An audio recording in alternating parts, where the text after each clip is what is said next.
we're opening up another Sketchbox. So I'm really nervous about this one because I have never used the art supplies that come in this box, but for $15, I mean, I had to try it. We have Sketchbox Signature Artist Pastels in Blue Pacific, Desert Rose, and Cloud White. We also get some applicators, a Faber-Castell eraser. Oh my God. We also get some paper in this box. This is pastel paper in cream for pastels, charcoal, and drawing. It's a Rembrandt brand, 160 grams. So it's pretty thick and it's really textured. And of course, the artist, Natalie Higgins. That's just beautiful. I'm more than happy with this. Do I know what I'm going to do with it? Absolutely not. But we have to see what this looks like. Ta-da. Okay, there you go. This is all that comes in that little basic box. So like I said, I've never used pan pastels before. I used to use the stick pastels when I was a kid and did not know what to do with them and still don't know what to do with them. So we're going to play around today. I'm going to use the small one first. Okay. I've watched a couple of videos on this and it basically says that you need a lot less on your brush than you think. But I do want to know how dark we can get this because look at that. That's pretty dark. Although it's a lot lighter on the paper than I expected it to be.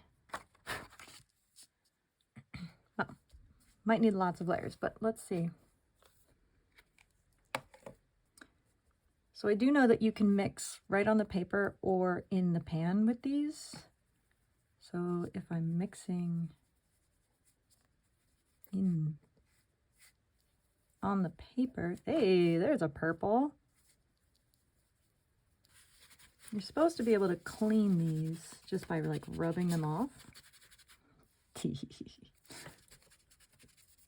Yeah. So if I go back in now, I should have just pink. Yeah. Okay. It's good to know that that's really easy. White. Okay. So the white barely shows up on this paper, but we can use it for more like highlights and mixing. Let's see if I can get a baby pink. Yeah. Okay. There we go. Now it's a baby little pink. We got a little color story going.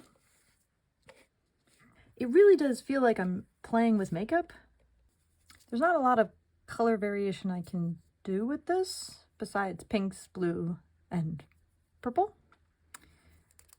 I want to try this guy. Ooh. Okay, that's just sort of picking it up. I was hoping to buff it out. Let's see if I can buff this flower.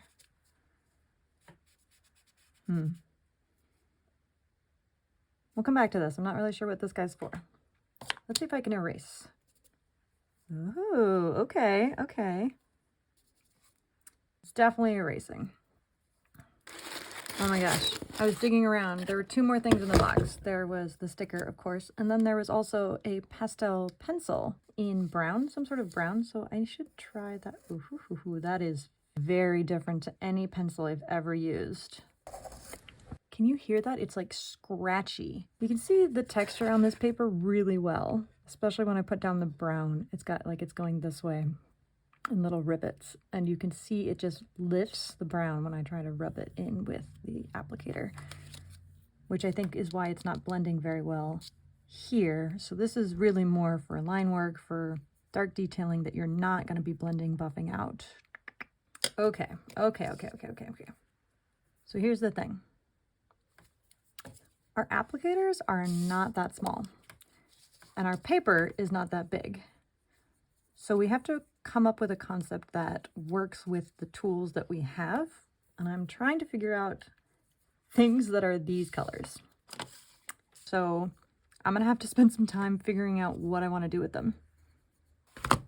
Okay, as you can see, I've been playing around with these pan pastels in both my sketchbook and on this precious paper that we have.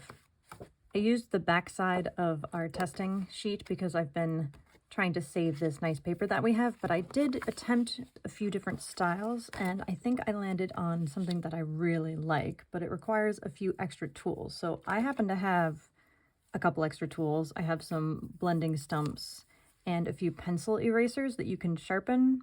It takes a bit of erasing to really create any sort of mark once you've piled pigment in. And so I was looking at different creators and how they handled this, and someone suggested tape, and that opened this door up completely. And so I came up with this sort of design that we're going to try and implement. I think it's a bit of a jump to go from this little test to a full piece, but I think we should try it. I really do. So we're going to. I already got it all over my hands. So first we need to sketch it out, and then I'm going to spend some time with my washi tape carving out the areas that I want to keep this color. So we have the moon here.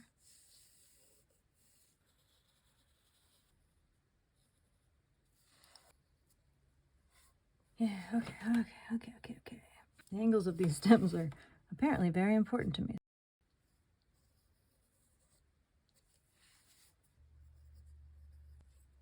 I don't like that one.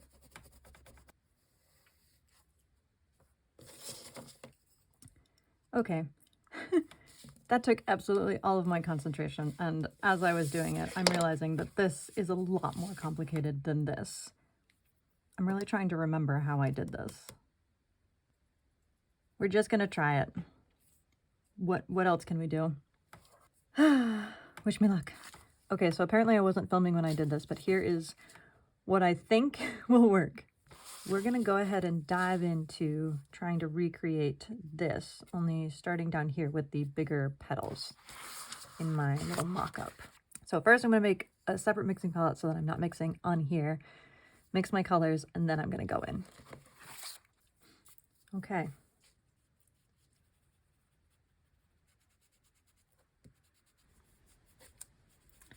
Just to get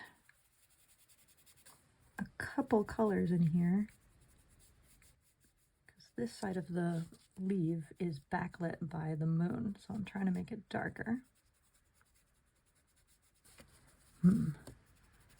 Not really.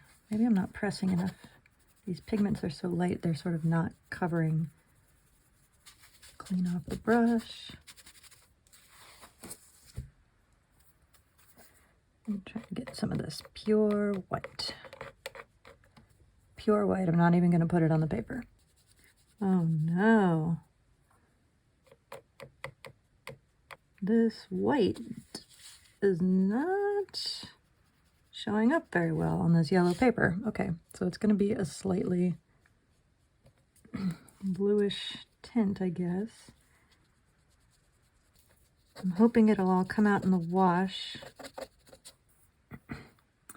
Before we go any further, I want to try and carve these leaves out somehow. Yeah. See how fun this is going to look? It's like a negative version of the line. That's looking okay.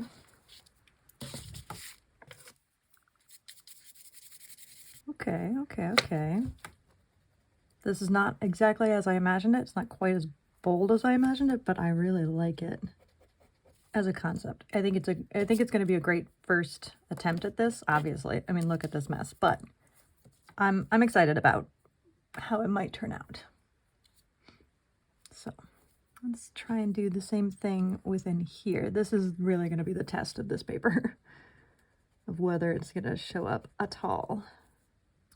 Okay, so we've got a nice gradient of blue colors here.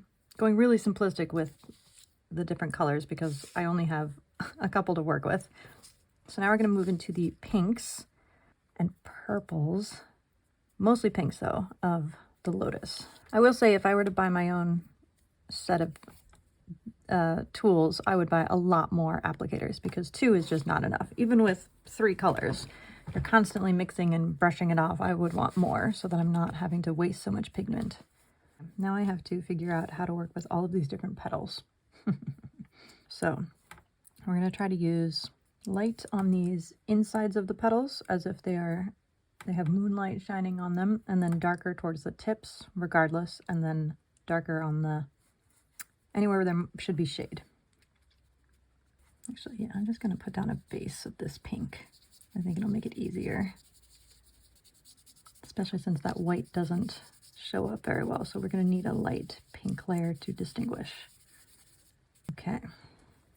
Have I completely covered up my lines? Possibly, possibly. I'm sure there's a different, better way to do this, but with these applicators that I can't really get a nice point on, this is just how I've decided to do it. Rats, that pigment was just enough to make me lose my inside petals. I'm gonna have to make those up as I go. So the other thing we have to think about is whether we want purple in the flower or not. So I could make the background this dark blue because I haven't used it yet. So this is as dark as we've gone, and I can go a shade or two darker, or I could make the night sky purple. No, I think I want to keep the night sky just a complete blue and add purple to the flower, even though there's not really any purple in my reference. I think having everything else be monotone and the flower having lots of different variations is nice. So like for the very center, for like the sides where it's supposed to be dark. Yeah, this is a nice shadow color. Oof, okay, now my flower is way too purple, so I had a feeling that would happen because this pink is very magenta to begin with. So let's try to pull back, get some of those pinks back in there, especially on these edges. Let's just go ham. Let's get as dark as we can go on these edges. I don't know why I'm trying to play it safe.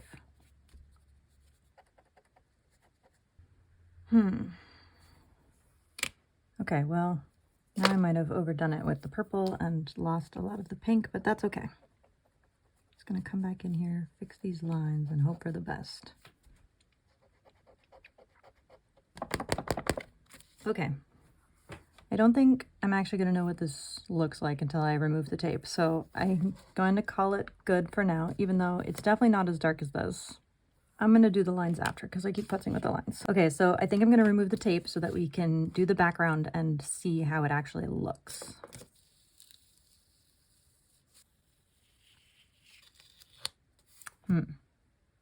Definitely not as nice as this was. Again, I really made it complicated on myself. But we're gonna go in with the night sky and see if that helps. I'm just gonna pull straight from here. I'm leaving the moon so that I can have that nice edge on the moon.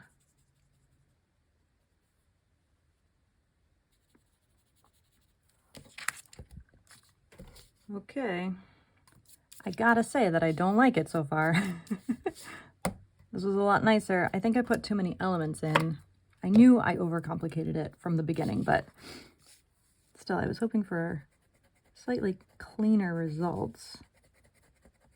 All right, I have overpigmented the sky, so I can't really erase it, and I really don't like it, so I think I'm just gonna take the moon off and see what it looks like.